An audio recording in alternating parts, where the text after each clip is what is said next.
బీడుపాకో బారమాసో బీడుపాకో బారమాసో నన్ను కప్పులు పాకు చేత मेरी छैला नन्नू कప్పులు పాకు చేత मेरी छैला। अगर इस गाने में कुछ गलतियाँ हो गई होगी तो प्लीज़ माफ़ कीजिएगा। अभी मुझे गढ़वाली भाषा इतनी नहीं आती है, धीरे धीरे आ जाएगी, समझ पूरी आ जाती है। तो hello guys, welcome back to my channel कहानियाँ कनिका के साथ में आपका बहुत बहुत बहुत स्वागत है। जैसे कि आप लोगों को पता है कि हमारे चैनल में आपको रोज़ नई नई नई कहानियाँ मिल रही है। किसके द्वारा? मेरे द्वारा। तो जो भी हमारे चैनल पे नए हैं, प्लीज़ हमारे चैनल को लाइक करें, शेयर करें, सब्सक्राइब करें और साथ ही साथ बेल आइकन को प्रेस करें ताकि हमारी आने वाली कहानियों की नोटिफिकेशन आपको मिलती रहे और आप मेरे साथ इस सफ़र पर जुड़ जाए और हम लोग एक छोटी सी यूट्यूब फैमिली बने, जो बाद में अगर होगी तो क्या पता धीरे धीरे धीरे और बड़ी होती जाए, कुछ पता नहीं होता ना। तो अपनी बहन को सपोर्ट करें प्लीज़। तो आज मैं आपको एक ऐसी कहानी सुनाने वाली हूँ जो सच्ची कहानी है, जो उत्तराखंड की सच्ची कहानियों में से एक लोक कथा कहते हैं जिसे, वो है। बहुत पुरानी कहानी है, मैंने भी अपनी सास से सुनी है, ससुर से सुनी है। पहले तो मैं आपको ये बताती हूँ कि मेरी शादी गढ़वाल में हो रखी है और मैं खुद हिमाचल प्रदेश की रहने वाली हूँ। मैं हिमाचली हूँ और मेरे हस्बैंड गढ़वाली है। तो कुछ कुछ गढ़वाली में समझ जाती हूँ, बोल भी लेती हूँ हल्की हल्की, लेकिन ज़्यादातर गलती हो जाती है, इसलिए कम ही बोलती हूँ। तो अभी मैंने वो गाना गाया था ना, अगर उसमें कुछ गलती होगी तो प्लीज़ प्लीज़ प्लीज़ मुझे माफ़ करें। और हाँ, उत्तराखंड के जितने भी लोग हैं ना, उन सबको इस कहानी के बारे में पता है। सब जानते हैं कि काफल पाको मैनी चाखो की कहानी के बारे में, लेकिन जो और लोग हैं उनको इस बारे में नहीं पता। और हमारी अगर यूट्यूब फैमिली छोटी सी बन जाएगी तो हमें उन्हें भी सुनानी है ये कहानी। तो आज मैं आप लोगों को ये वाली कहानी सुनाऊंगी जिसका नाम है काफल पाको मैनी चाखो। तो चलिए फिर स्टार्ट करते हैं हमारी आज की कहानी। जैसे कि मैंने आपको बताया कि आज की कहानी का नाम है काफल पाको मैनी चाखो। बहुत पुराने समय की बात है। ये कहानी माँ बेटी की कहानी है जो पहाड़ों पर रहते क्या, ये उत्तराखंड की कहानी है तो पहाड़ों की है, जो पहाड़ों पर रहते। और आपको पता ही है कि पहाड़ों का जीवन कितना कठिन होता है, कितना मुश्किल होता है। तो उन माँ बेटी की कहानी भी कुछ ऐसी ही थी। एक छोटी सी लड़की थी और उसकी माँ साथ रहते थे और बहुत ज़्यादा मेहनत करते थे। काम करना, पशुओं को देखना, उनके लिए घास लाना, चारा लाना। और बहुत समय पहले की बात है, जैसे कि तो इतना कुछ सुख सुविधाएं भी नहीं होती थी। एक माँ अपने बच्चे को वो सुख सुविधा नहीं दे पा रही थी जो वो देना चाहती। वो बार बार ये सोचकर दुखी होती रहती थी कि मेरी बेटी को सुख सुविधाओं से वंचित रख रही हूं मैं। लेकिन वो माँ भी क्या करे, उसके पास इतने पैसे नहीं होते थे कि वो अपनी बेटी को हर प्रकार की सुख सुविधा दे सके। वो दुखी रहती थी। दोनों माँ बेटी ने मिलकर दिन भर काम निपटाना और फिर शाम हो जानी। कभी कभी तो घर में खाने को होता जाता था तो दोनों जने खा जाते थे। फिर अगले दिन सोचना पड़ता था कि आज क्या खाएं। मतलब उनकी जिंदगी में ये था कि आज खा लिया, कल का कुछ पता नहीं। तो उसकी माँ काफल चुगती थी। अब आप पूछेंगे काफल क्या होते हैं। काफल उत्तराखंड का एक फल होते हैं, छोटे छोटे रेड कलर के। उत्तराखंड में पाए जाते हैं, हिमाचल में पाए जाते हैं और बहुत ही अच्छे और स्वादिष्ट होते हैं, खट्टे मीठे होते हैं। उत्तराखंड में काफल को हरा नमक डालकर, मतलब नमक पीसा जाता है और उसमें मिर्च, धनिया, पुदीना सिलबट्टे पे पीसा जाता है और उसके ऊपर काफल के ऊपर डालकर थोड़ा सा सरसों का तेल डालकर खाया जाता है। और हिमाचल में थोड़ा सा काला नमक डाल दिया और या सिंपल नमक डाल दिया, वैसे ही खाया जाता है। तो वो काफल चुगते हैं और फिर उन काफलों को चुग के लाना। उन्होंने काफल चुगना इतना आसान नहीं होता था। जंगलों में जाना, पेड़ों पे चढ़ना, और काफल इतने इतने होते हैं ना, छोटे छोटे, तो आप सोच सकते हैं कि उसको चुगने में कितना टाइम लगता। एक एक काफल को चुगने में बहुत समय लगता था। पूरा दिन काफल चुगना और फिर बेचना उन्हें, और जो बेचकर पैसे आने उससे शाम के खाने का प्रबंध करना। कभी कभी तो ऐसा होता था कि माँ अपनी बेटी को तो खिला देती थी और खुद पानी पी के सो जाती थी। लेकिन कई कई बार तो ऐसा भी होता था कि उन दोनों के लिए कुछ नहीं होता था खाने के लिए, और वो अपनी बेटी को भूखा ही सुला देती। सोचिए कितनी बेबस होगी वो माँ जो अपनी बेटी को भूखा ही सुला दे रही है, जो उसका खाना नहीं ला सक रही है। सोचिए क्या गुजरती होगी उसके दिल पर जब उसका बच्चा उससे खाना मांगता होगा और उसके पास देने के लिए कुछ भी नहीं होता होगा। थक खाकर उसकी बेटी भूखी ही सो जाए तो उस माँ के दिल पर क्या गुजरती होगी। एक माँ खुद भूखा रह सकती है, लेकिन अपने बच्चे का दर्द नहीं सह सकती। लेकिन मजबूरी, वो छोटी सी लड़की अपने घर में हर काम करती थी। पेड़ों पे चढ़ना, घास लाना, गोबर उठाकर जाना या फिर खेतों में काम करना, सब कुछ उसने करना शुरू करा। छोटी सी बच्ची। गांव के बच्चे होते हैं ना जो पहाड़ों के, वो सब कुछ छोटी उम्र से ही करना शुरू कर देते हैं। और गांव के बच्चे बहुत मेहनती होते हैं।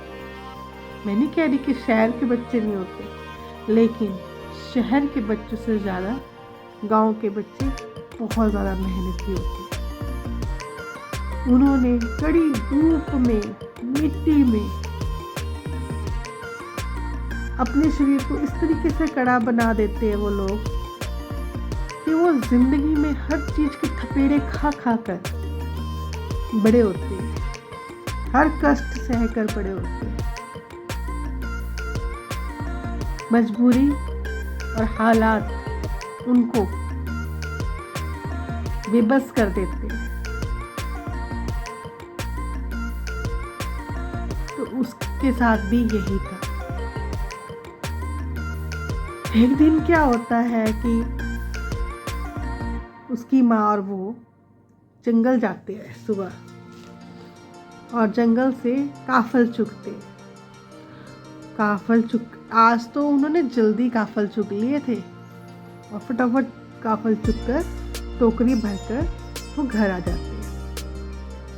घर आते हैं तो उसकी माँ देखती है कि घास लाना रह गया है। तो वो अपनी बेटी को बोलती है कि बेटा तू घर पे रह, हम ये काफल शाम को बेचेंगे, तो तू घर पे रहना और इन काफलों को देखना, और मैं फटाफट से घास लेके आ जाती, और तू घर पे रहना, ठीक है, कहीं मत जाना, और इन काफलों को छूना नहीं, खाना नहीं। जब शाम को इसको बेचेंगे उसके बाद से जो काफल बच जाएंगे तो वो मैं तुझे दे दूंगी, लेकिन उससे पहले इनको खाना मत, ठीक है। तो वो टोकरी वो वहीं बाहर में रखकर चली जाती है, और उसकी बेटी बिल्कुल, मतलब कहते हैं ना कि अच्छे से उनकी देखभाल कर रही होती है कि उनको खाना नहीं है, देखने में शाम को माँ इन्हें बेचने जाएगी और फिर हमारे घर में रोटी आएगी और मैं शाम को ही काफल खाऊंगी। तो वो वहीं पे थक जाती है खड़े खड़े काफल को देखते देखते, लेकिन कई बार बीच में उसका जी लल जाता है कि हाँ यार खाने थे, बच्चा था ना, खाने का मन तो कर रहा होगा, लेकिन उसको अपनी माँ की याद आ जाती है कि माँ ने कहा है कि इसे खाना नहीं है, जब घर आऊंगी बेचूंगी उसके बाद जो बचेंगे वो मेरी माँ मुझे दे देगी। ललचा रहा था उसका मन, लेकिन उसने खाए नहीं। थक हार कर वो वहीं पे टोकरी के पास बाहर में सो जाती है और उसकी माँ घास लेके आती है। घास लेकर जैसे वो घर आती है तो वो देखती है काफल की टोकरी में जो काफल है, जो फूल थे वो उससे थोड़े कम हो गए। पहले ही उसकी माँ भूखी प्यासी पूरा दिन काम कर रही थी, काफल चुग रही थी और फिर घास को चली गई।